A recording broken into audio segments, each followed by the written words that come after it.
how do I get back into reading? Whenever I tell people I read more than 100 books a year, this is a question that has been repeatedly asked of me, and every time they're like, oh Anashta, you know what, we used to read when we were young, we don't do it anymore, I have so many books in my house, I just can't get back into reading. Or maybe I have just bought all these books and I find them hard to read, so I don't have the patience anymore. And a lot of times they just go back into scrolling and other forms of entertainment, and their dream of reading falls apart. Dun, dun, dun, dun. I know this experience, now I know the feeling. I have been there. Trust me, after I finished my high school, I went through the same thing. But I have some tips and tricks which can get you into reading. So I know for different kind of people, you would need different kind of books from different genres. That's why in this video, I'll share 5 fiction recommendations from a variety of genres, from heavy reads to good prose, to lighter reads, to fun, to darker elements, and also a sci-fi rec. So keep watching. Who knows, you might finally get the book that will get you out of the slump. But before I dive in, I quickly want to share a framework which I have built to pick these 5 books from you. I didn't want to repeat the usual recommendations. I just wanted something a bit different from each category, which would make you feel a little bit different. So here are 5 things that makes a great slump buster.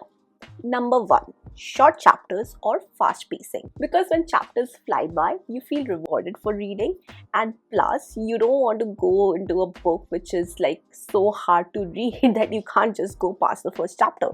Second point, character driven plots. This is because when you care about the character, you want to know what happens to them as the story moves on. So I feel the need to emphasize more on the characters than plot when it comes to slump busters. Accessible writing. So the writing needs to be deep, it needs to be easy to understand, but it does not need to be dumbed down. So you don't feel like you're doing a homework. Reading should not feel like a chore. It should be an activity that you enjoy. Unique hooks or immersive atmosphere.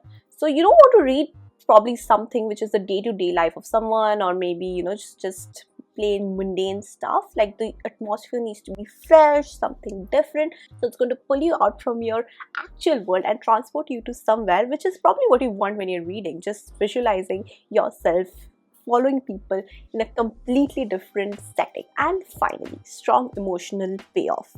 You probably won't care whether you laugh, you cry, or you rage, but it needs to be a strong emotion which you would need to associate with the book, and after you finish, you will realize why you fell in love with reading in the first place. And with that in mind, let's jump into the 5 books that will get you out of your slump and maybe even fall in love with reading again. Let's start with the book that is so good that might break your slump right at the first page. Yes, this is the book that got me out of the reading slump, and this is probably the book with the most beautiful writing in the whole list that I'm going to suggest. You probably would have heard this recommendation earlier, you probably would have seen it in best books of the year earlier, and I'm sure you probably have heard about this book somewhere, and if you have, it's for the correct reason, because the writing of this book is brilliant, it's lyrical, it's poetic, and absolutely addictive.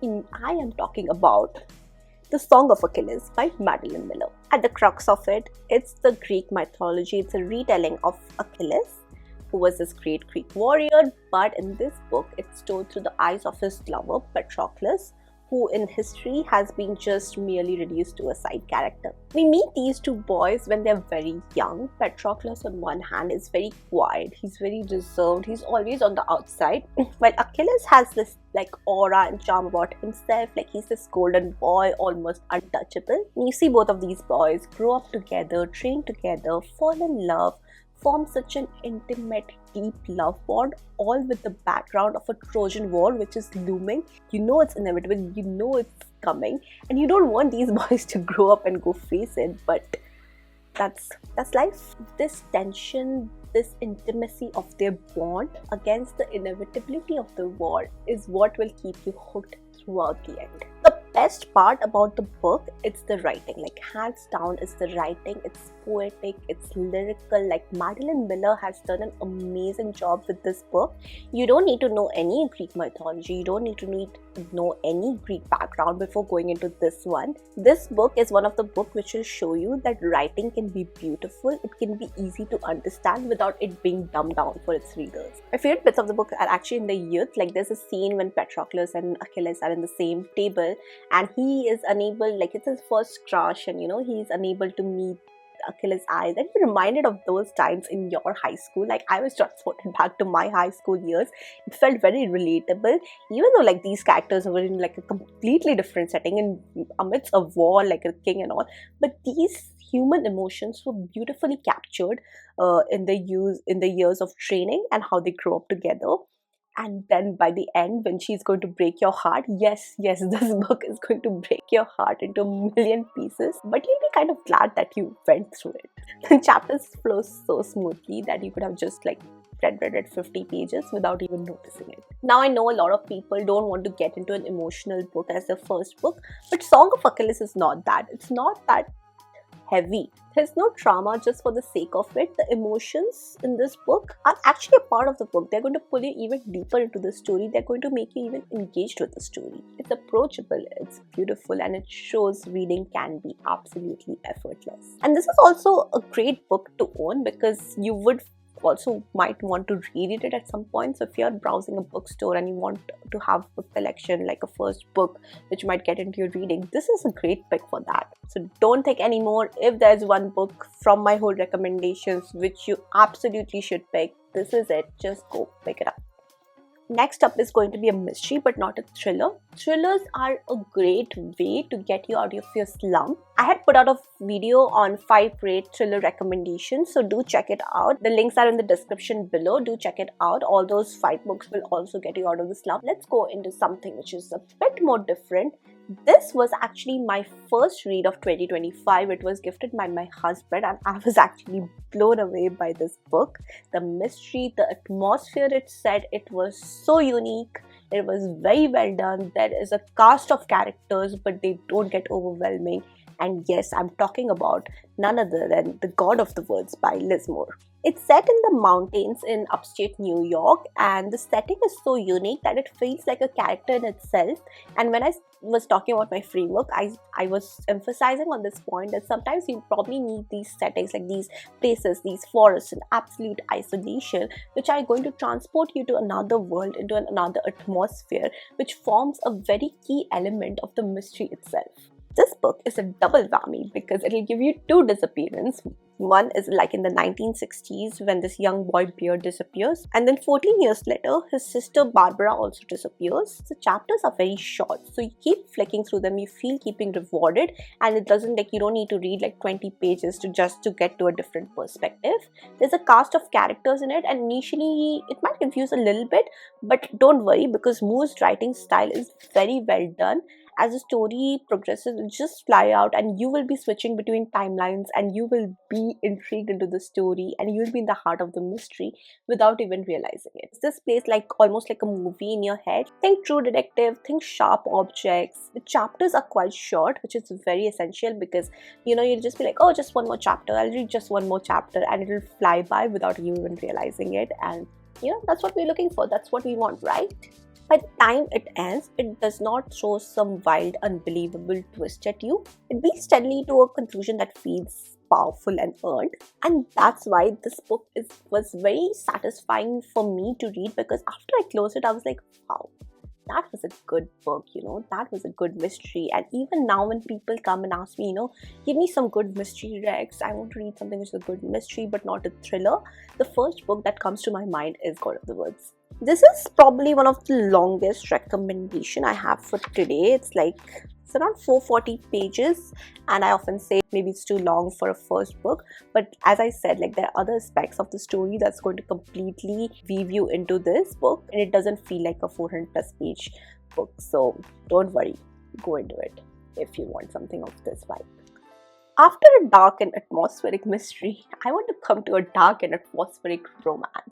And I didn't want to give you a recommendation which was a usual chick flick, because a lot of people shy away from those recommendations. So if you want a romance with characters who develop and who are going through some trauma and how they deal with it, and how the story uniquely plays out, built on these items without it being very graphic, without on your face trauma, and without making you feel very sad. Like, this book was not as sad as The Song of Achilles, even though it deals with the heavier subject matters. But before I tell you the name of the book, I'm just going to say a line from it.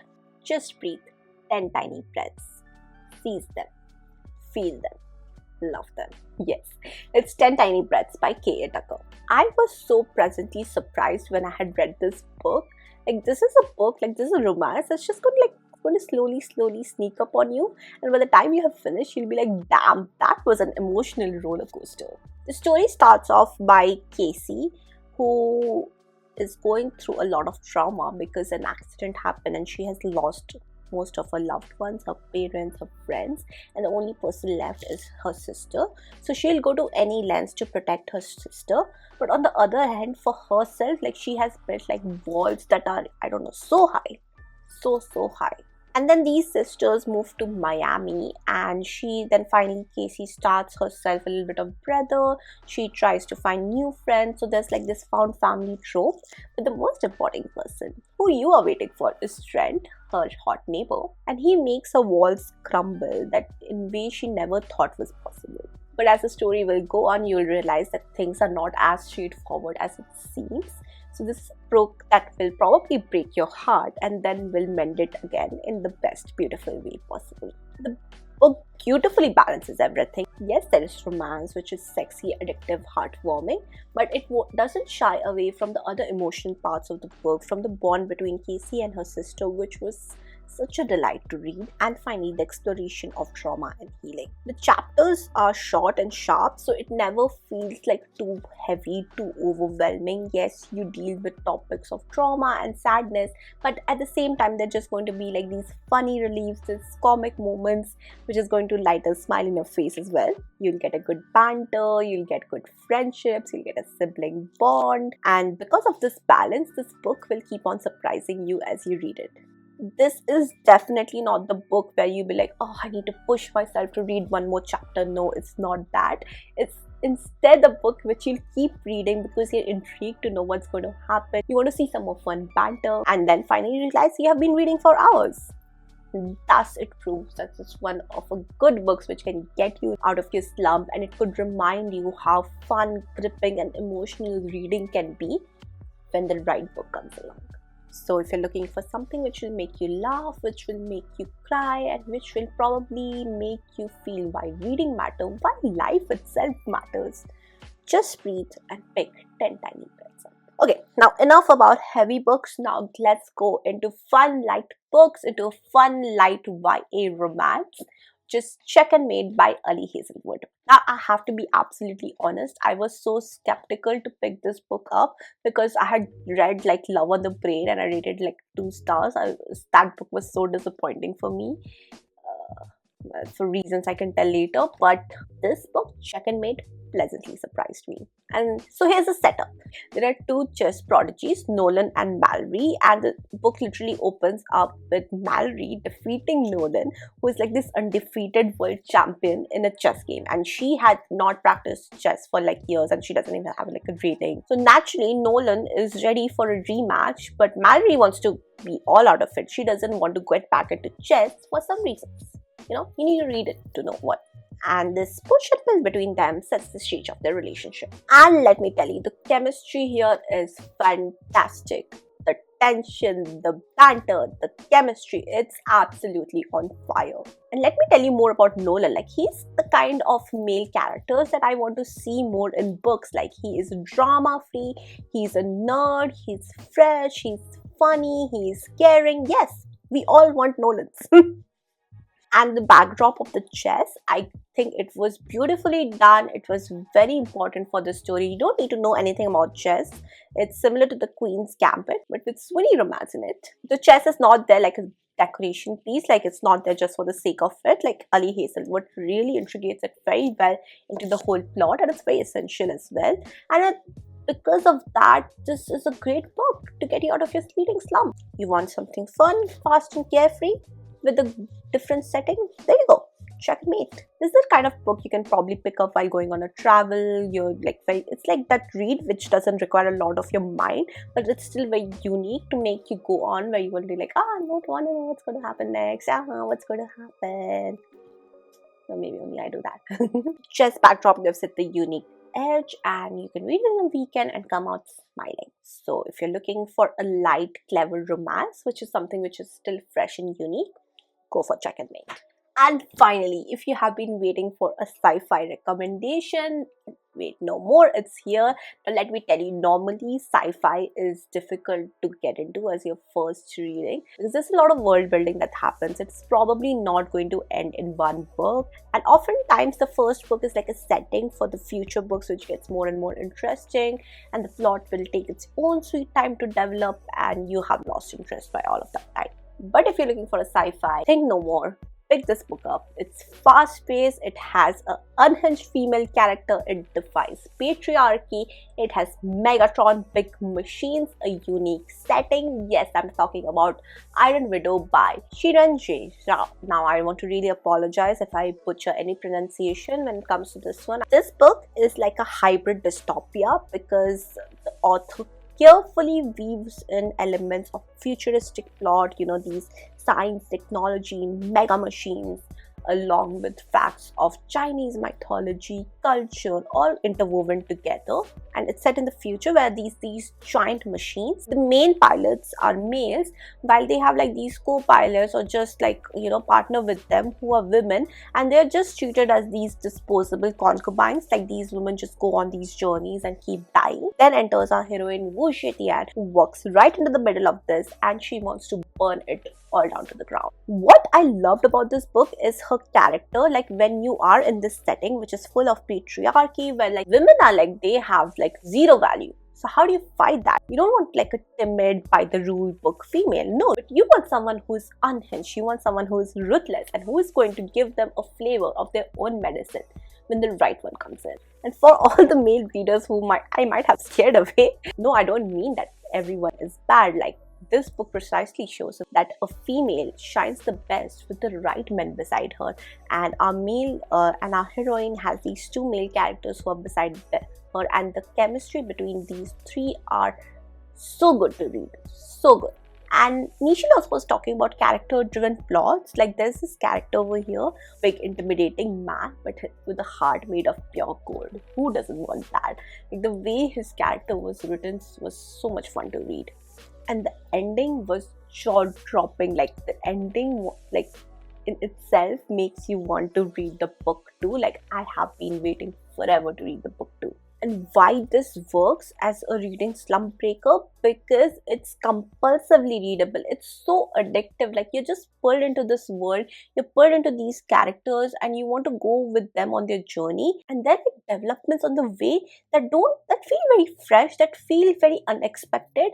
And as you read them, you want to know, oh, now I'm intrigued. Like what's going to happen next? What's going to happen next? What more can happen? And it's action-packed right from the start. Like it's not going to leave you. So this book is highly entertaining read for people who like fast-paced action, who like these strong characters, and who would like a blend of different genres. And as I said, the ending, the explosive ending. Like it's not one book where you read it and I'm like, oh god, no, there's going to be a part 2. Like, oh my god, I can't wait for part 2. So this was my final recommendation to end your reading slump on a fiery note. Those were the 5 books to get you out of your reading slump. I'm highly excited these days, even if it's like autumn, but I know it's starting of the festival mode in India, and Durga Puja, which is the festival that's celebrated in my state, is just knocking in the corner. So I'm just buying something festive to be in that mode. So happy Durga Puja to everyone who's celebrating it. Thank you so much for watching. Let me know in the comments below which book got you out of the slump. Till then, bye bye, good night, Shubh Ratri.